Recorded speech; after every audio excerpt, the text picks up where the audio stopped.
Welcome back sa ating channel. Naging mainit nga na usapin sa mundo ng social media. Talagang pinasibak na nga ang mga kalespohan na ito na gumawa ng kalukuhan. Kasama na nga si Kuting ng Norte.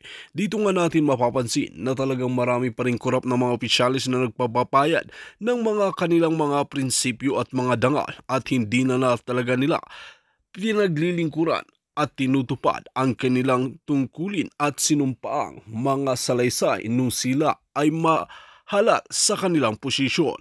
Ngayon nga ay talagang hindi makakalagpas dahil masisibak at maalis na sa pwesto ang matataas na opisyales. Sa kabilang banda ay talagang matapang nga na sinampal ng katotohanan ni VP Inday Sara itong si Tulfo na ito at tambaloslos. Dito nga natin makikita na talagang pinagkakaisan nga si VP Inday Sara. Ngunit hindi pa rin ito nagpapatinag at talagang ginagampanan niya ang kanyang tungkuling bilang isang vice presidente. Ayon nga kay VP Inday Sara, natigilan na ninyo at gawin na lang ninyo ang inyong tungkulin na puro kayo hearing, puro kayo paninira, ngunit hindi naman ninyo ginagampanan ang inyong mga sinampaang mga tungkulin. Ito nga ang tila nakakalungkot na katotohanan na kahit baliktarin man natin ang mundo, ang kailangan nilang gawin ay paglingkuran ang bansang Pilipinas. Mga kaibigan, para nga sa karagdagang impormasyon, panoorin nga natin ang buong video. At kung bago ka pa lamang sa aking channel, huwag kalimutan i-click ang subscribe button at notification bell para lagi kang updated sa ating mga bagong video. At para sa sulit viewers natin dyan, maraming salamat sa walang sawang pagsuporta. 3-star general ito. Bago lang siya nag-retire. Si Lieutenant General Fillmore Bondilles Escobal. Nagbigay siya ng pahayag tungkol sa kaguluhan na nangyari sa ating bansa.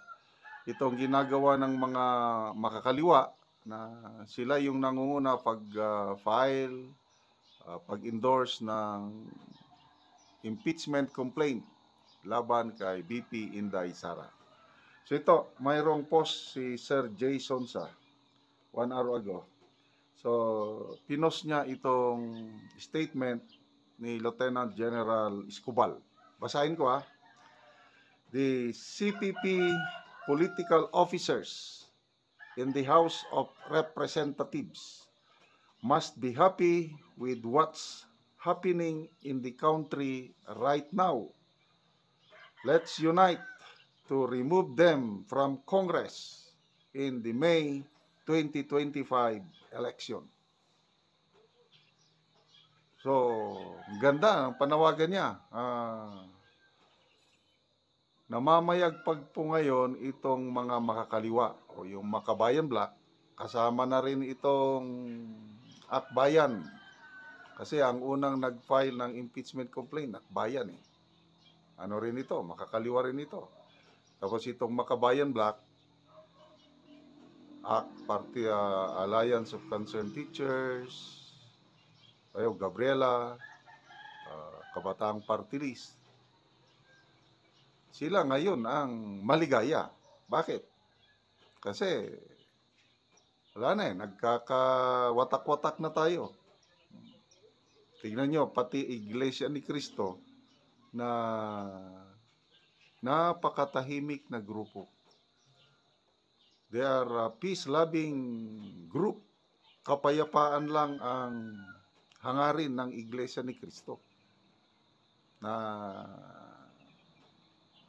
napakataas ang respeto ko sa Iglesia ni Cristo dahil napaka nila eh.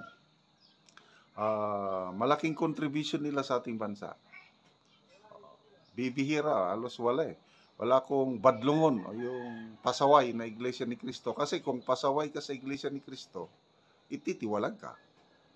So ang naiiwan lang dyan, yung matitino, yung sumusunod sa turo ng Panginoon through their leaders, mga ministro.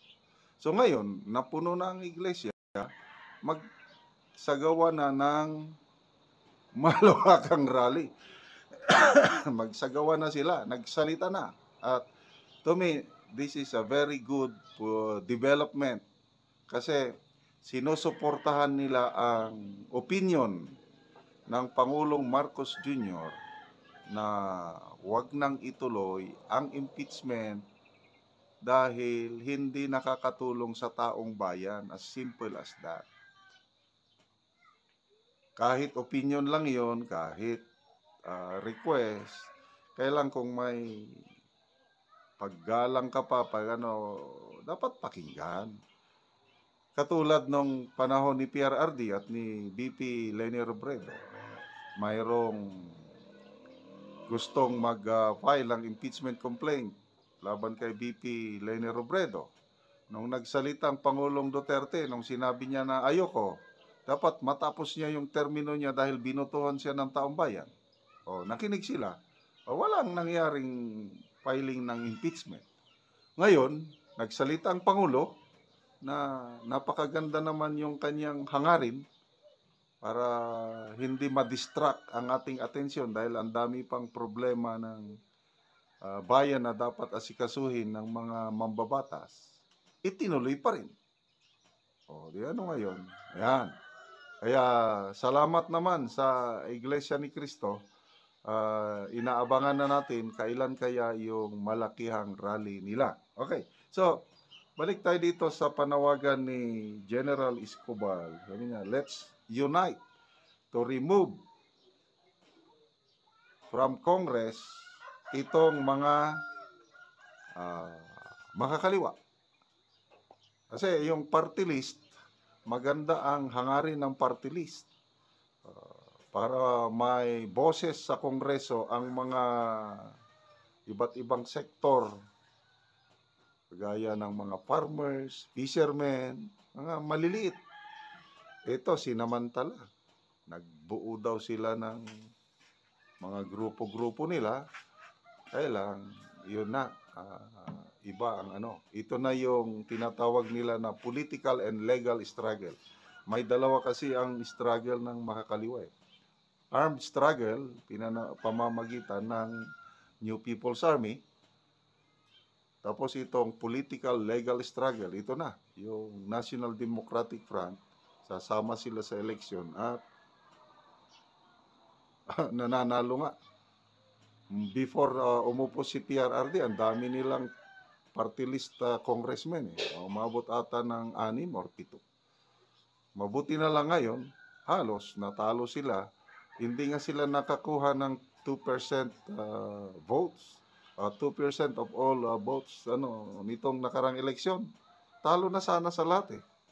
Kaya lang, nung in-adjust ang computation, kaya nakapasok ang 3. So,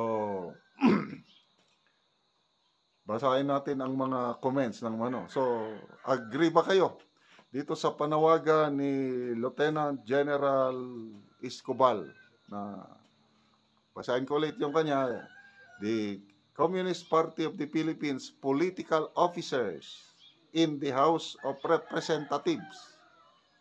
Sino sila? Castro, convicted. Brosas, Manuel. Pang-apat na yung Akbayan, Serdanya ba yun? Versus Serdanya. Makakaliwa yan. Nandyan sila sa Kongreso. Must be happy with what's happening in the country right now. Talagang pumapalakpak sila. Dahil gusto nila mag-away-away tayo. Pinag-aaway nila ang Marcos Duterte. Huwag tayong papayag. Kaya bilib ako sa Pangulong Marcos Jr. Kahit sinabi ni VP Sara na point of no return, ayaw niya nang makipagbati sa Marcos. Sabi naman ng Pangulo, never say never. Ibig sabihin, ano pa rin siya? Nandun pa rin yung hangarin niya ng unity. Ako rin. Hangarin ko pa rin na sana darating ang panahon na mag-unite yung political leaders natin. Yun din yung ng iglesia. Gusto nila magkaisa tayo. Kaya yung rally nila is hindi anti-government. Let's make this clear. Wala silang pinapanigan na political parties. Kaya lang, yung rally nila, gusto na nilang iparating yung mensahe nila na ayaw namin ng impeachment dahil mahahati tayo. Sinusuportahan nila ang panawagan ng Pangulong Marcos na huwag ituloy ang impeachment dahil masasayang lang oras, hindi ito nakakatulong sa taong bansa. So, yun. So, ang panawagan ng Iglesia is win-win situation. Panalo ang Pangulong Marcos Jr. dahil yun ang gusto niya. Panalo rin si BP Sara dahil hindi matutuloy ang impeachment niya. So, win-win. Sa ngayon, ang natutuwa lang itong mga makakaliwa. Itong mga political officers ng makakaliwa na nasa Kongreso na gusto nila tayong paghiwa-hiwalayin. Kaya, panahon na para mag-unite tayo. Pagdating ng eleksyon, sabi ni General Escobar, May 2025, dapat tanggalin na yung makakaliwa. So, ano-ano yung mga, alam nyo na. Common sense lang na lang yan. So, hintayin natin ano ang development kasi nag-meeting ang mga kongresista at ang Pangulong Marcos sa palasyo kagabi. Fellowship dinner daw. I hope may magandang napag-usapan.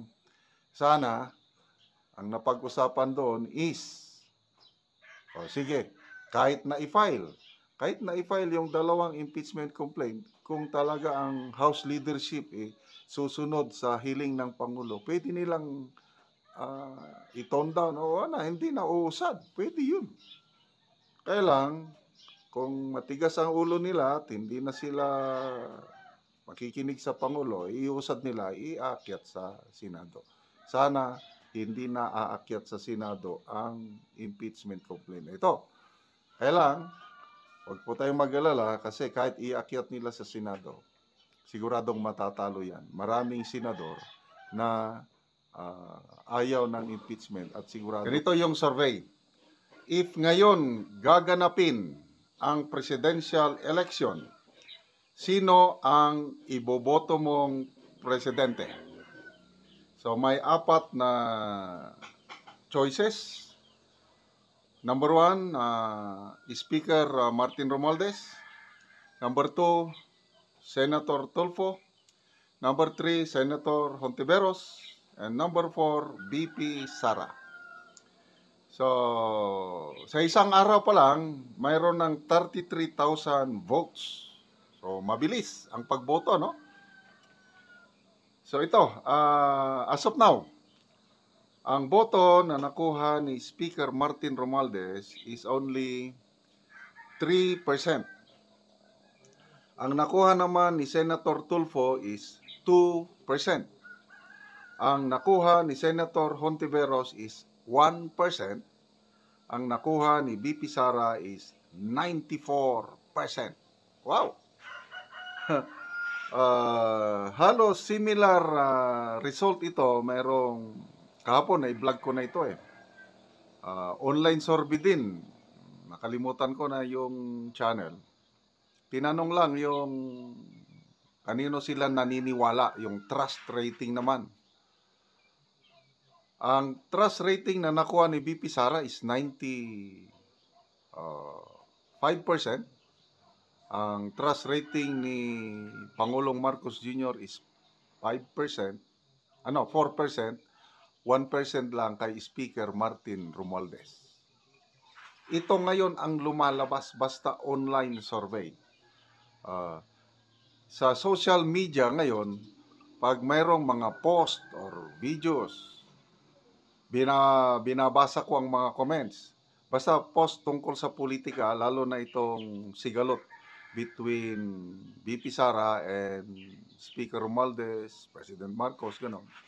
Nako, halos 90%, more than 90% sa mga comments, pumapabor, sumusuporta kay BP Inday Sara.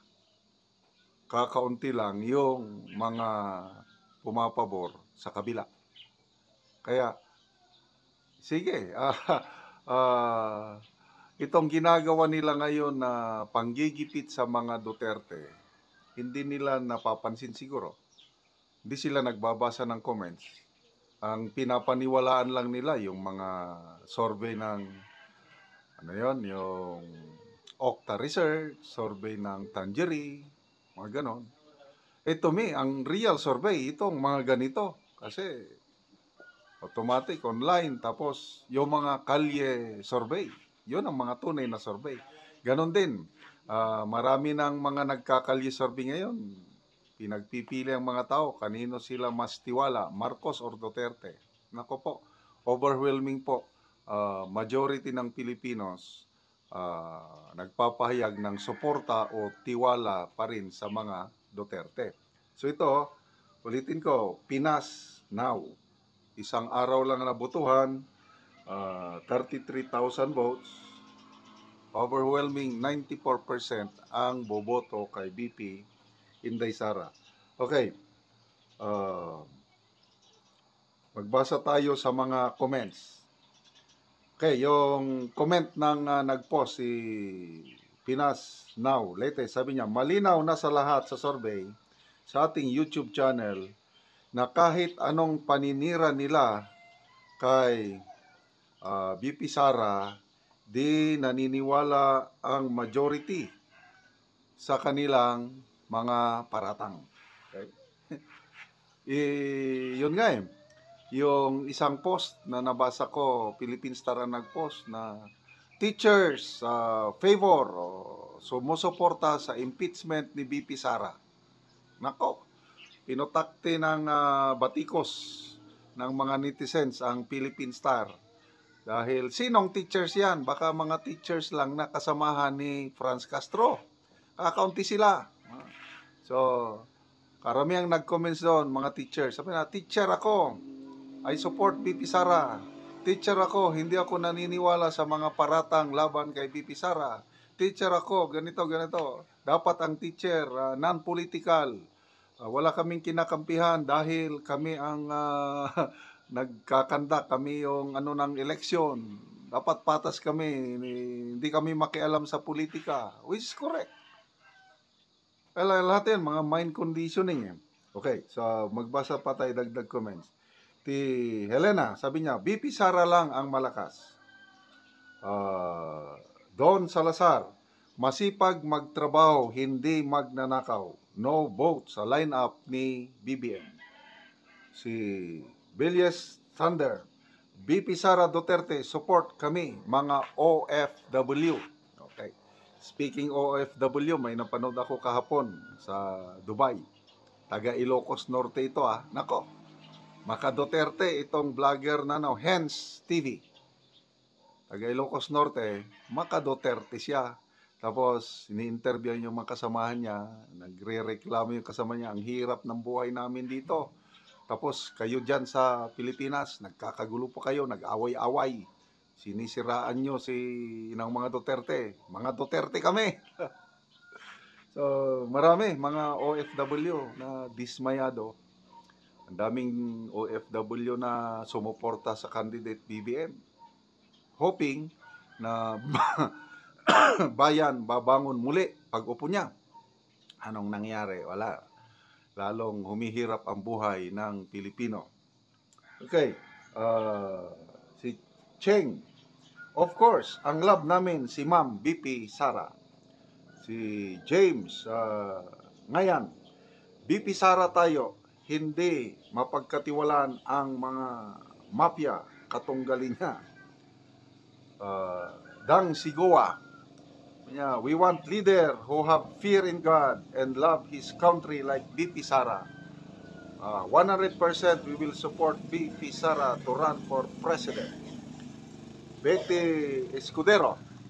Siyempre, ang aming pinakamamahal na BP Sara Duterte, mabait at matapang, kaya tayong ipaglaban sa kuko ng mga buwaya. Kikita mo talaga, magsalita si BP Sara, kita mo yung palaban. She does not care kung anong mangyari sa kanya, political career niya, kung may nakikita siyang mali, nagsasalita talaga. Yan ang tunay na leader. Nakakabilib pag sayang. Nasa huli talaga ang pagsisisi. Sabi niya, akin na ang presidency noong 2022. Kasi pinaparatangan siya ng mga young guns ng Congress na atat na daw siyang magpresidente. Eh, ang sagot niya na, akin na, akin na ang presidency noong 2022. Excuse me. Ako ang nangunguna sa lahat ng mga surveys. Kaya lang, give up ko yun. Hindi ko pa panahon. Sabi niya, may iba pa akong gagawin sa buhay. Kaya nakakapanghinayang, ano? Wala sana tayong problema ngayon. Kung tumakbo lang siyang presidente, eh, hindi ganito kagulo ang ating bansa. Anyway, tapos na yon. Siguro, ano ito, trial sa buhay niya, pagsubok, para matistingan ang kanyang katatag.